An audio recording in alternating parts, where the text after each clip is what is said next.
Yo, what is up everybody? Hope you guys are having a fantastic day and welcome to my channel. And if you guys are new to the channel, then be sure to hit that like and subscribe button with notification on so you guys can get notified once our new video releases. And watch this video until the end so you guys can know how you guys can reverse a video in Snapchat, because if you skip then you guys might get confused on how you guys can reverse a video.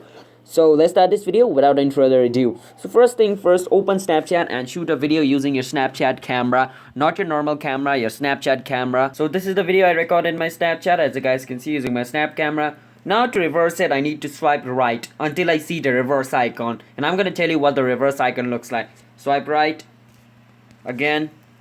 This is the snail icon for slowing the video. This is the rabbit icon for fasting the video. And this is the reverse icon. As you guys can see, my video will be reversed now. So as you guys can see, that's basically how you reverse a video on Snapchat. Now if I want to send it, I can click on this button and send it to whoever I want, like Richie Kevin, send.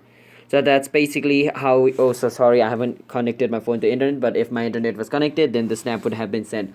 So that's basically how you reverse a video in Snapchat. So if you guys found this video helpful, then be sure to hit that like and subscribe button with notification on, and comment down below what type of video we should make next. And if you guys have any question related with this video, feel free to comment down below. I'll help you guys to fix it. And I'm signing out. See you guys in my next video. Until then, bye bye and peace out.